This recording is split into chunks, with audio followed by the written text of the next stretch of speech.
Hello अस्सलाम वालेकुम।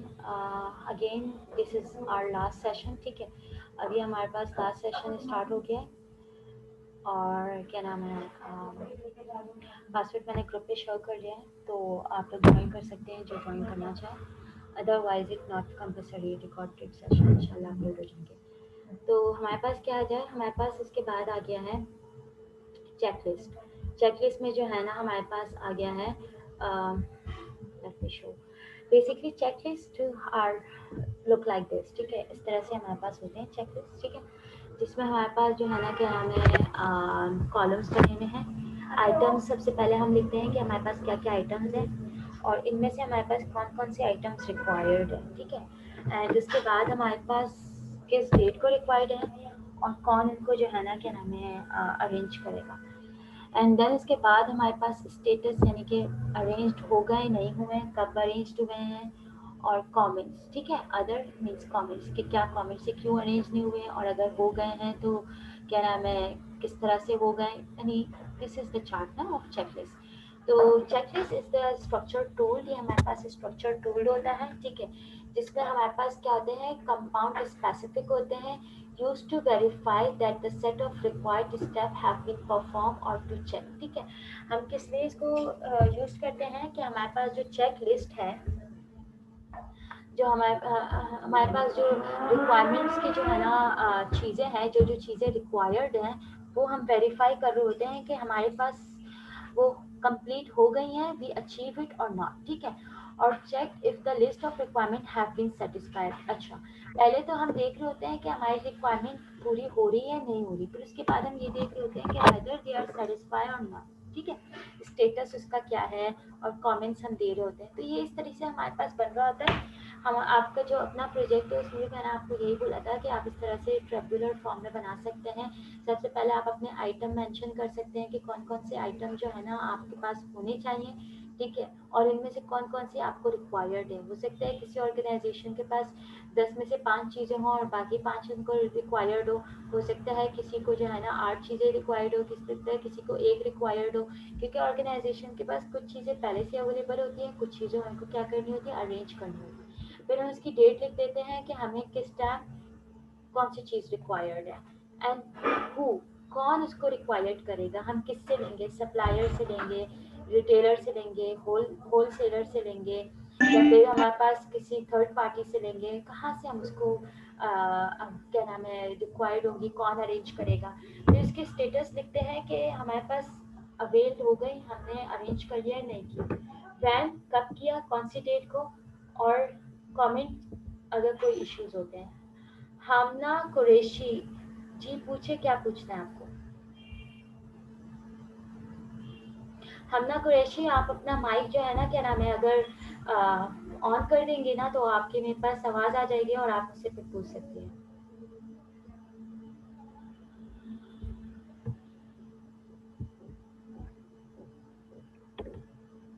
Okay, I think so नहीं पूछना है इनको। ओके फाइन, फिर उसके बाद हमारे पास नेक्स्ट क्या है, हमारे पास रिक्वायरमेंट ट्रेसिबिलिटी मैट्रिक्स। ठीक है, रिक्वायरमेंट ट्रेसिबिलिटी मैंने आपसे बोला था, इसमें हम सारी अपनी रिक्वायरमेंट्स को क्या कर रहे हैं, आइडेंटिफाई कर रहे होते हैं और उनको फिर हम लिस्ट डाउन करते हैं। ये टेम्पलेट्स इस तरह से दिखता है, आपकी बुक में भी बना हुआ होगा, जब आप अपनी बुक खोल के पढ़ेंगे ना उसे तो आपको अंदाजा हो जाएगा कि किस तरह से बनता है। सबसे पहले हम अपने पास रिक्वायरमेंट डिस्क्रिप्शन लिखते हैं कि हमारी रिक्वायरमेंट की क्या क्या डिस्क्रिप्शन है, क्या क्या चीज़ें जो है ना हमें रिक्वायर्ड है, किस पर्पस के लिए रिक्वायर्ड है, क्या उसकी जो है ना नेचर ऑफ रिक्वायरमेंट है, किस अमाउंट में रिक्वायर्ड है, किस तरह से रिक्वायर्ड है। फिर उसके बाद है business need, opportunities, goals and objective. Business की क्या नीड एंड अपॉर्चुनिटी है। ठीक है, फिर उसके बाद हमारे पास प्रोजेक्ट के क्या ऑब्जेक्टिव है। एक हमारे पास बिजनेस के ऑब्जेक्टिव्स होते हैं, एक हमारे पास प्रोजेक्ट के ऑब्जेक्टिव होते हैं। किसी भी प्रोजेक्ट की जो हमारे पास एग्जिस्टेंस होती है उसकी अप्रूवमेंट वही मिलती है जो हमारे पास मीट कर रही होती है ऑर्गेनाइजेशन के गोल्स एंड ऑब्जेक्टिव को। क्योंकि हमारे पास जितनी भी चीज़ें ऑर्गेनाइजेशन में चल रही होती हैं वो मीट करनी चाहिए किसके, हमारे बिजनेस के गोल से। ठीक है, तो हमारे पास प्रोजेक्ट की परमिशन ही है, उसको अप्रूवल ही वर्क मिलता है या उस पर हम वर्किंग ही वर्क करते हैं जो हमें डायरेक्टली इनडायरेक्टली हमारे बिजनेस को क्या कर रही होती है, हेल्प आउट कर रही होती है उसके गोल अचीवमेंट में। देन इसके बाद हमारे पास प्रोजेक्ट का डिज़ाइन आ जाता है, वर्क ब्रेकडाउन स्ट्रक्चर आ जाता है, एंड प्रोडक्ट डेवलपमेंट आ गया, एंड टेस्ट केसेस आ गया। ये सब चीज़ें भी जो है ना हमारे पास हम बना सकते हैं। इसके अलावा भी हमारे पास कॉलम्स बन सकते हैं, डिपेंड करता है कि हमारी क्या क्या रिक्वायरमेंट है। ज़रूरी नहीं है कि सिर्फ इतने ही हमारे पास कॉलम्स बने। नेचर ऑफ प्रोडक्ट पे हमारा डिपेंड करता है। अगर हमारे नेचर ऑफ प्रोडक्ट के और भी रिक्वायरमेंट्स है या और भी चीज़ें हैं तो हम उसको भी जो है ना क्या नाम है अपने कॉलम्स में पुट कर देंगे। तो ये इस तरह से हमारे पास TRTM बनते हैं टेम्पलेट्स, ठीक है, ऑर्गेनाइजेशंस में। आप भी बना सकते हैं अपने प्रोजेक्ट में, ठीक है, इम्प्रेसिव होगा, ठीक है। उसके अलावा फिर हमारे पास क्या होता है, एक्सपर्ट जजमेंट आ जाती है। एक्सपर्ट जजमेंट में हमारे पास क्या होती है, क्वालिटी एश्योरेंस सबसे पहले आ जाती है। क्वालिटी एश्योरेंस का जो फोकस होता है वो प्रोसेसेस पे होता है, वो प्रोसेसेस जो कि हमारे पास प्रोजेक्ट्स में यूज हो रहे होते हैं। और उसमें हमारे पास क्या हो जाता है, it's involve following and meeting the standard to assure stakeholder, ठीक है, कि हम देख रहे होते हैं कि हमारी जो स्टैंडर्ड्स हैं उसको मीट कर रहे हैं हम स्टेक होल्डर्स के या नहीं, that the final product will be meet their needs, expectation and requirement, और जो final product है whether they it's meeting the requirements or not, ठीक है, जो हमारे पास डिलीवरेबल है वो हमारे पास रिक्वायरमेंट्स को मीट कर भी रहा है या नहीं कर रहा। और उसके बाद हमारे पास क्या आ जाता है, क्वालिटी कंट्रोल, जो हमने अभी प्रोसेसेस में पढ़ा था कि हम क्वालिटी को किस तरह कंट्रोल करते हैं। क्वालिटी मेजरमेंट्स आ जाते हैं, क्वालिटी को हमने किस तरह से इम्प्रूव करना है, इसके भी टूल्स यूज होते हैं, quality system. And after it we have to data gathering. Data gathering में हमारे पास क्या क्या चीज़ें आ जाती हैं। डेटा गैदरिंग में जो है ना हमारे पास बहुत सारी चीज़ें आ जाती है, जिसमें हमारे पास बेंचमार्किंग आ गया, ब्रेनस्टॉर्मिंग आ गया, इंटरव्यूज आ गए। ब्रेनस्टॉर्मिंग में हमारे पास क्या होता है, हम जो कंपेयर करते हैं एक्चुअल परफॉर्मेंस को बेंचमार्क परफॉर्मेंस से, जो हमने स्टैंडर्ड्स बनाए हुए होते हैं उसको हम क्या करते हैं, कंपेयर कर रहे होते हैं, ठीक है। तो हम अश्योर कर रहे होते हैं कि कहाँ गैप आ रहा है, क्यों आ रहा है, और इस तरह से हम क्या कर रहे होते हैं, चीज़ों को इम्प्रूव कर रहे होते हैं कि गैप कितना है, एक्सेप्टेबल है, अनएक्सेप्टेबल है, या इग्नोरेबल है या नहीं है, ठीक है। देन इसके बाद ब्रेनस्टॉर्मिंग आ गया, जिसे हम माइंड मैपिंग भी कहते हैं। हम गैदर करते हैं ब्रेनस्टॉर्मिंग के थ्रू, क्या करते हैं, आइडियाज़ को, हम क्रिएटिव आइडियाज़ को गैदर करते हैं। और इसमें हमारे पास कौन कौन इंक्लूड होते हैं, हमारे पास टीम मेंबर्स होते हैं, सब्जेक्ट मैथड एक्सपर्ट्स होते हैं। किसको इम्प्रूव करने के लिए, क्वालिटी मैनेजमेंट प्लान को इम्प्रूव करने के लिए हमारे पास ये सब क्या करते हैं, पार्टिसिपेट करते हैं, ब्रेनस्टॉर्मिंग करते हैं, आइडियाज़ जनरेट करते हैं, सारे जो हमारे पास ऑल्टरनेटिव होते हैं उनको एक्सप्लोर कर रहे होते हैं। फिर after it we have interview. Interview भी बेसिकली एक टाइप ऑफ कम्युनिकेशन है, इंटरेक्शन है, ठीक है। उसमें हम क्या कर रहे थे, प्रोजेक्ट और प्रोडक्ट की क्वालिटी और नीड और एक्सपेक्टेशंस को क्या कर रहे होते हैं, देख रहे होते हैं कि हमारा जो क्लाइंट है, जो हमारा स्टेक होल्डर है, जो हमारा कस्टमर है, व्हाट ही और she is expecting from us, ठीक है। और उसके अकॉर्डिंग हम इम्प्लिसिट और एक्सप्लिसिट या फॉर्मल इनफॉर्मल उसको हम देख के उनको अचीव करने की कोशिश करते हैं। Can be identified by interviewing experience project participant stakeholder and subject matter expert. हर जो हमारे पास प्रोजेक्ट होता है उसके कोई प्रोजेक्ट सब्जेक्ट मैटर एक्सपर्ट्स होते हैं। जैसे अगर कोई हम कॉन्ट्रैक्ट रोड्स के ले रहे हैं या बिल्डिंग्स के ले रहे हैं तो उसके आर्किटेक्ट जो इंजीनियर्स होते हैं वो उसके एक्सपर्ट्स होते हैं। पर अगर कोई हेल्थ डोमेन में हम कोई कंपेन ले लें तो उसके एक्सपर्ट्स कौन होते हैं, डॉक्टर होते हैं। तो इस तरह से हर डोमेन के एक्सपर्ट्स जो होते हैं उनको जो है ना क्या नाम है, उनसे हम अपना उनसे मशवरा लेते हैं, ठीक है। Then after it we have to statistical, ठीक है। अब जैसे कि आप लोगों ने, मैंने आप लोग को वैसे सुबह में मैं ये बात डिस्कस की थी, बट जिस तरह से हमने देखा था कि स्टैटिस्टिकल यूनिवर्सिटी में टोटल जो हमारे पास पॉपुलेशन है वो होगी 1000 की, 2000, ठीक है। बट आप सबको कवर नहीं कर रहे हैं, आप इनमें से 100 को या 150 को क्या कर रहे हैं, सैंपल के तौर पे ले रहे हैं, और उनकी बेसिस पे एक जर्नल आइडिया ले रहे हैं कि भाई एसओपीज को किस तरह से इम्प्लीमेंट किया जा रहा है, कितने लोगों का क्या ओपिनियन है कोविड को लेके। जैसे कि जिया ने जो है ना एक क्वेश्चन आया बनाया था, जिसमें मैंने उसके उनके कुछ क्वेश्चन देखे थे कि क्या सिम्टम्स है आपको कोविड के, या आप पॉजिटिव हैं या नेगेटिव हैं। तो उस सैंपल से आप एक जर्नल आइडिया ले रहे हैं कि हमारी यूनिवर्सिटी में कितने % लोगों को कोविड हो चुका है, या कितने लोगों में किस तरह के सिम्टम्स हैं, या क्या SOPs के इम्प्लीमेंटेशन को लेके किसी के क्या ओपिनियन है, किस तरह से परसीव कर रहे हैं, इसको सीरियस ले रहे हैं नहीं ले रहे हैं। तो सैम्पल साइज से हम आइडिया लेते हैं कि हमें कितनी फर्दर वर्किंग बाकी है, यानी कि अगर हम इम्प्लीमेंट करवाना चाह रहे हैं सर्वे के थ्रू कि हमें आइडिया हुआ है कि कोई भी SOPs को सीरियस तरीके से इम्प्लीमेंट नहीं कर रहा है, तो हमें क्या करना होगा, उसकी इम्प्लीमेंटेशन के लिए और भी ज़्यादा एफर्ट्स लगानी होगी और भी ट्रिक्स जो है ना हमें टूल्स एंड टेक्निक्स अप्लाई करनी होगी ताकि ज़्यादा से ज़्यादा लोग उसे फॉलो करें। पर अगर हमें सर्वे से पता चला कि ऑलरेडी बहुत लोग कॉन्शियस हैं और लोग बहुत केयरफुल है, तो फिर हमें SOPs को इम्प्लीमेंट करने के लिए इतने एफर्ट्स नहीं लगाने। तो सैम्पल साइज से हमें अंदाज़ा हो जाता है कि हमें कितनी एफर्ट्स लगानी है अपने किसी भी प्रोजेक्ट में या प्रोडक्ट को प्रोड्यूस करने के लिए। ठीक है। Questionnaire and surveys. Questionnaire और सर्वेज में बेसिकली हमारे पास क्या होता है, वो भी हम डेटा गैदरिंग के लिए यूज़ कर रहे होते हैं, जिसमें हमारे पास कस्टमर सेटिस्फैक्शन आ जाती है। ठीक है। और हम क्या कर रहे होते हैं, डेवलप कर रहे होते हैं प्रोडक्ट या सर्विस को। ठीक है। Cost regarding defect identifying in the service. ठीक है।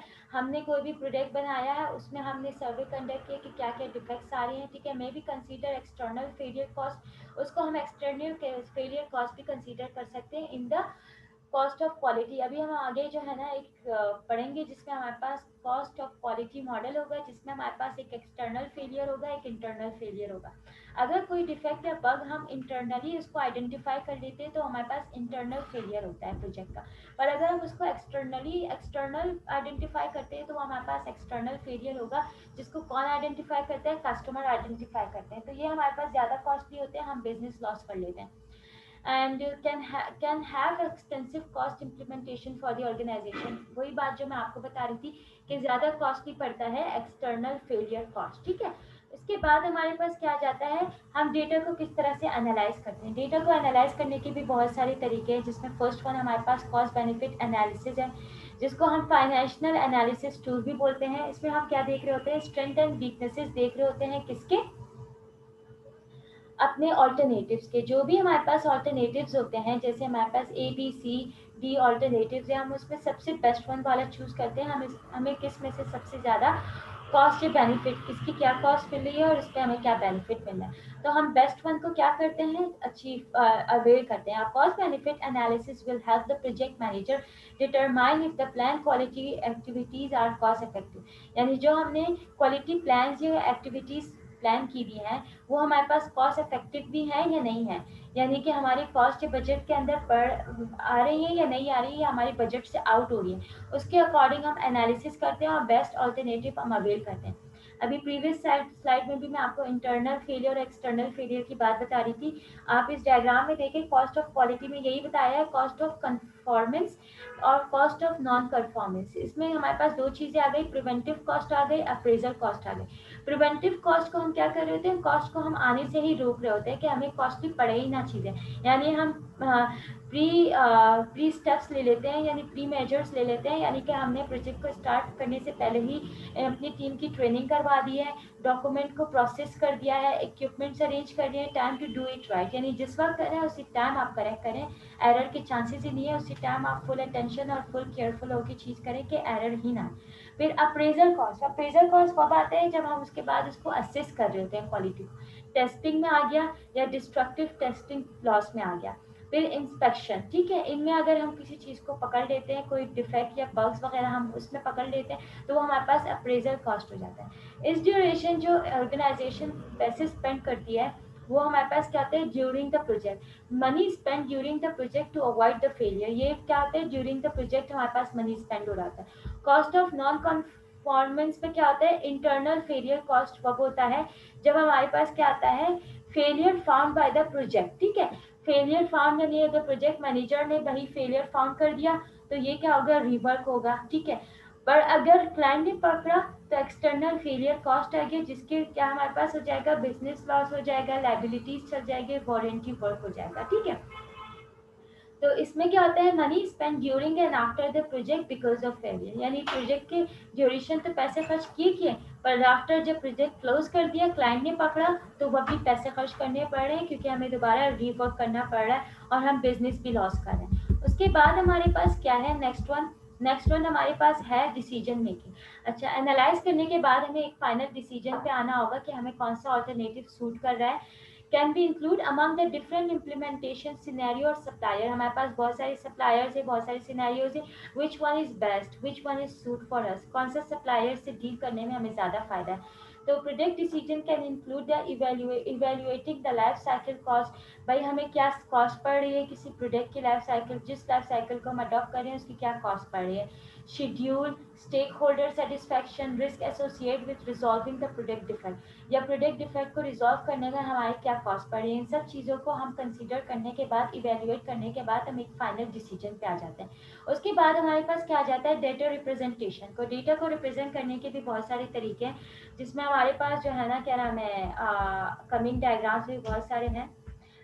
मेरे पास कुछ बच्चों ने हैंड रेज किया है, क्या बोल रहे हैं।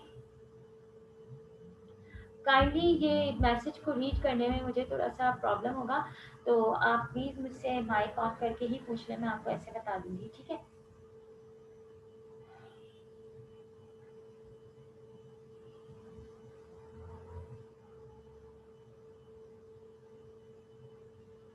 ओके, तो हमारे पास मॉडल आ गया SIPCO, यानी supplier, input, process, output, customer. ठीक है, ये हमारे पास मॉडल है, जिसमें हम क्या कर रहे होते हैं, सप्लायर की पहले रिक्वायरमेंट लिस्ट देख रहे हैं, फिर उसके बाद उसको इनपुट की प्रोसेस में लाके मेजरमेंट लिस्ट देख रहे हैं, फिर प्रोसेसिंग आ जाता है, फिर उसके बाद आउटपुट की लिस्ट को देख रहे होते हैं, एंड देन उसके बाद क्या आ जाता है, कस्टमर्स आ जाते हैं। इसका हमने एक एग्जाम्पल ली हुई है, ठीक है। सपोज करके मैंने कार डीलर की एक एग्जांपल ली हुई है, ठीक है। यहाँ पर हमारे पास कार डीलर की एक एग्जांपल है, जिसमें सप्लायर हमारे पास क्या है, मैन्युफैक्चरर है, सप्लायर है, गैस स्टेशन है, कार वॉश वाला है, एंड प्रिंटर है। ये लोग हमारे पास कौन है, सप्लायर्स हैं। फिर इनपुट में हमारे पास क्या आ रहा है, हमारे पास इनपुट में हम क्या क्या चीज़ें इनपुट कर रहे हैं, कार्स कर रहे हैं, ऑप्शनल पैकेजेस कर रहे हैं, फ्यूल फॉर कार्स कर रहे हैं, कार वॉशर कर रहे हैं, कार नीट वर्कशीट्स कर रहे हैं, ठीक है। ये हमारा इनपुट है। प्रोसेस में हमारे पास ये वाला पूरा एरिया आ जाएगा कि हमें प्रोसेस में क्या क्या चीज़ें देख रहे हैं हम। पहले तो हम मीट विद न्यू क्लाइंट, सबसे पहले हम न्यू क्लाइंट से मीट करेंगे। जो भी गाड़ी खरीदने आ रहा है या जो भी गाड़ी में इंटरेस्ट शो कर रहा है, वो हमारा क्लाइंट होगा न्यू।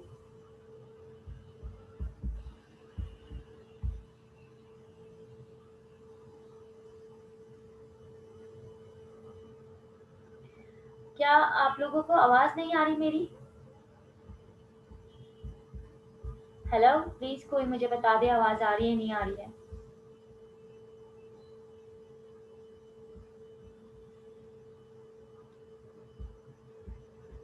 काइंडली जो लोग पार्टिसिपेट कर रहे हैं वो मुझे सिर्फ ये बता दें कि आप लोग मुझे सुन सकते हैं या नहीं सुन सकते।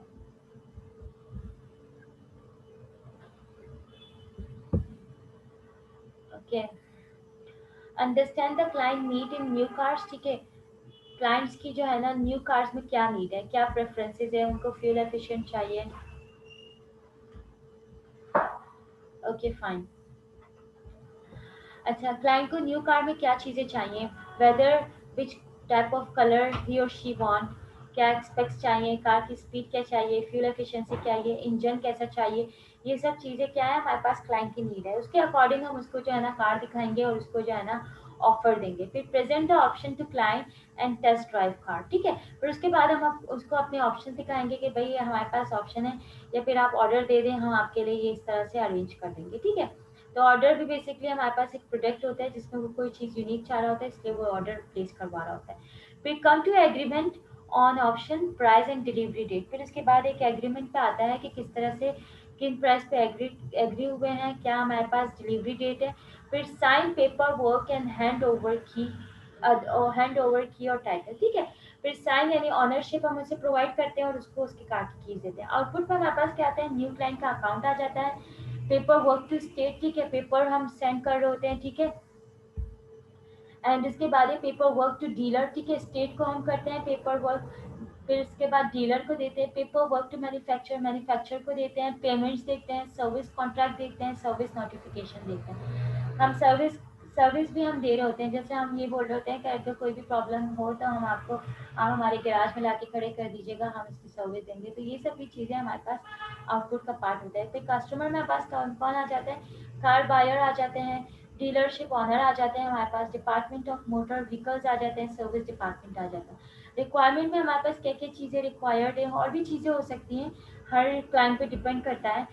जैसे कलर सिलेक्शन आ गया, बिल्ड टू ऑर्डर आ गया, paperwork fill within 48 hour of car purchase आ गया, इन स्टेट चेक और मनी ऑर्डर। ठीक है, ये सब हमारे पास क्या आ गई, रिक्वायरमेंट्स आ गई। फिर इसके बाद हमारे पास क्या है, test test and inspection planning. हम इसमें क्या कर रहे होते हैं, टेस्टिंग कर रहे होते हैं कि हमारे पास जो है ना, क्या नाम है, प्रोडक्ट में जो हम डिलीवर कर रहे हैं वो हमारे क्लाइंट के जो स्टेक होल्डर हैं उनकी सर्विसेज को मीट कर भी रहा है या नहीं कर रहा। ठीक है, एंड हम किस तरह से जो है ना, क्या नाम है, जितना हमारे पास इंस्पेक्शन और जो हमारी टेस्टिंग रिलायबल होगी इतने अच्छे से हम क्या करेंगे, क्लाइंट के जो है ना एक्सपेक्टेशन और नीड्स को क्या करेंगे, फुलफिल करेंगे। जैसे इन्होंने बोला है कि अल्फा बीटा टेस्ट हमने सॉफ्टवेयर में अगर ले लिया, ठीक है, फिर मीटिंग में हम क्या करेंगे, among hold planning meeting to develop the quality management plan. ठीक है, फिर क्वालिटी मैनेजमेंट प्लान हम डेवलप कर लेंगे मीटिंग में, और आफ्टर इट वी हैव क्या हो जाएगा, हमारे पास क्वालिटी मैनेजमेंट प्लान आ जाएगा, जिसमें हमारे पास क्या क्या चीज़ आ जाएंगी, हम डिस्क्राइब करेंगे पॉलिसीज़ को, ठीक है, और क्या नाम है, प्रोसीजर्स को और गाइडलाइन को, कि उनको किस तरह से हमें इम्प्लीमेंट करके अपनी क्वालिटी ऑब्जेक्टिव्स को अचीव करना है। ठीक है, एंड उसके बाद हमारे पास हम उन्हें देखेंगे कि वो प्लान हमारे पास हम फॉर्मल और इनफॉर्मल डिटेल या ब्रॉडली हम क्या करेंगे, उन्हें फ्रेम करेंगे। ठीक है, और उसके बाद हमारे पास quality standard that be use by the project, quality objective of the project, quality role and responsibility, कि क्या क्या ऑब्जेक्टिव्स है, स्टैंडर्ड्स क्या है, रोल एंड रिस्पॉन्सिबिलिटी क्या है। ठीक है, और क्वालिटी रिव्यू करने, project deliverable and process subject को हम किस तरह से डिलीवर क्वालिटी रिव्यू करेंगे, कि भाई हमारी जो डिलीवरेबल है उसकी क्वालिटी को रिव्यू करना किस तरह से है। फिर क्या, quality control and quality management activity plan for the project. ठीक है, जो हमारे पास क्वालिटी कंट्रोल है या क्वालिटी मैनेजमेंट जो एक्टिविटीज़ है प्रोजेक्ट्स के लिए, ठीक है, उनको भी हम देखेंगे, प्लान है। Quality tools that we use for the project, क्या क्या टूल्स हमने यूज़ करने हैं। मेजर प्रोसीजर्स को देखेंगे, जिसमें हमारे पास नॉन कन्फॉर्मेंस आ जाएंगे, करेक्टिव एक्शंस आ जाएंगे, कंटिन्यूस इंप्रूवमेंट प्रोसीजर्स आ जाएंगे। ये सब हमारे पास क्या आ जाएंगे, प्रोसीजर्स में आ जाएंगे। देन उसके बाद हमारे पास क्या आ जाएगा, नेक्स्ट स्लाइड में, नेक्स्ट स्लाइड में हमारे पास क्वालिटी मैट्रिक्स आ जाएगा। क्वालिटी मैट्रिक्स में हमारे पास जो है ना, include the cost performance measure by CPI, customer price index. ठीक है, कि all over pricing, price customer price index क्या है और उसके हिसाब से हमारे प्रोडक्ट की क्या कॉस्ट पड़ रही है। फेलियर रेट देखेंगे, नंबर ऑफ डिफेक्ट्स देखेंगे। ठीक है, और उसके बाद total down time per month देखेंगे, कितना हमारे पास शेड्यूल में गैप आ रहा है, हम डेडलाइंस को क्यों नहीं अचीव कर पा रहे हैं, क्या डिफरेंस आ रहा है। एरर देखेंगे, हम कितने एरर्स आ रहे हैं। कस्टमर सेटिस्फेक्शन स्कोरिंग देखेंगे, जैसे आप रिव्यू में देख रहे होते हैं ना, क्या गिव अस स्टार, कितने स्टार देंगे आप, इस तरह से हम उसको भी देखेंगे। ठीक है, परसेंटेज ऑफ रिक्वायरमेंट, ठीक है, covered by the test plan as the measure of test coverage. ठीक है, उसको भी हम देखेंगे। देन इसके बाद हमारे पास प्रोजेक्ट मैनेजमेंट प्लान आ गया। जो भी चेंज हमारे पास होगा उसको हम अपडेट करेंगे। ठीक है, और अपडेट करने के बाद चेंज को पहले अप्रूव करने के बाद उसे हम अपडेट करते हैं। प्रोजेक्ट मैनेजमेंट प्लान अपडेट में हम बेसिकली उस चेंज को ही अपडेट कर रहे होते हैं जो हमारे पास चेंज रिक्वेस्ट होती है। देन इसके बाद रिस्क मैनेजमेंट प्लान होता है। Decision on the quality management approach में required to change to the agree upon approach to managing risk on the project and there will be recorded in the risk management plan। ठीक है, जो भी हमारे पास changes आते हैं तो वो हमारे पास रिस्क फैक्टर में भी उस हिसाब से चेंजेस आएंगे। ठीक है, क्वालिटी मैनेजमेंट में जो चेंजेस आएंगी, ठीक है, जो रिक्वायर्ड चेंजेस, जो हमारे पास रिक्वायर्ड चेंजेस होंगी तो उसको हम क्या करेंगे, रिस्क फैक्टर में भी, क्योंकि हमारे पास अगर कोई भी चीज़ चेंज होती है तो उसके हिसाब से हमारे पास सारे कॉन्स्टेंट चेंज हो जाते हैं। ठीक है, यानी कि एक चीज़ पे कोई इम्पैक्ट नहीं होता, सब चीज़ों पे उसका इम्पैक्ट होता है। ठीक है, cost based plan, cost based plan में क्या हो जाता है, कॉस्ट बेस्ड प्लान में change as the result of this process. ठीक है, ऑफ स्पेसिफिक, जब हमारे पास चेंज आया तो उसका मतलब ये है कि हमारे पास स्कोप बेसलाइन भी चेंज हो गई और हमारे पास क्या हुआ, स्कोप जो है ना, बेसलाइन स्टेटमेंट, स्कोप स्टेटमेंट भी हमारे पास चेंज हो गई। तो वहाँ पर भी हम चेंज कर लेंगे, उसको अपडेट कर लेंगे। लेसन लर्न यानी कि जोन जोन से चैलेंजेस हमने प्रीवियसली प्रोजेक्ट्स में लर्न किए हैं या जो अभी प्रोजेक्ट हमने क्लोज करने वाले हैं उसमें चैलेंजेस फेस किए उनको हम क्या करेंगे अपने पास रजिस्टर कर लेंगे। रिक्वायरमेंट ट्रेसिबिलिटी मैट्रिक्स मैं ऑलरेडी आप लोग को बता चुकी हूँ। रिस्क रजिस्टर्ड में हमारे पास क्या आ जाते हैं, हमारे पास वो सारी चीज़ों को हम रजिस्टर कर लेते हैं जो जो रिस्क हमने क्या किए होते हैं, new risk identifying during the, जो भी न्यू रिस्क हमने जो है ना क्या है आइडेंटिफाई किए होते हैं उनको भी हम कहाँ से एक लॉग बना देते हैं, उनको रजिस्टर्ड कर देते हैं। Stakeholder register additional information on existing और new stakeholder is gather, जो भी एग्जिस्टिंग स्टेक होल्डर है या भी जो भी नए आने वाले हैं उन पे भी एडिशनल इंफॉर्मेशन हम क्या करते हैं स्टेक होल्डर रजिस्टर में रख देते हैं। Quality control measurement, quality control measurement में भी हम क्या करते हैं एनालाइज करते हैं, इवेल्युएट करते हैं क्वालिटी ऑफ द प्रोसेस, जो हमारे पास प्रोसेस होता है, प्रोसेस में हमारे पास बेसिकली क्या होता है initiating, planning, executing, controlling, monitoring and closing, ठीक है। And deliverable of the project against the standard of the performing organization और रिक्वायरमेंट स्पेसिफाई, और क्या डिलीवर किया है, जो स्टैंडर्ड्स बनाए हैं उसके अकॉर्डिंग हमने, उस रिक्वायरमेंट्स के अकॉर्डिंग हमने डिलीवर किया है या नहीं किया, ठीक है।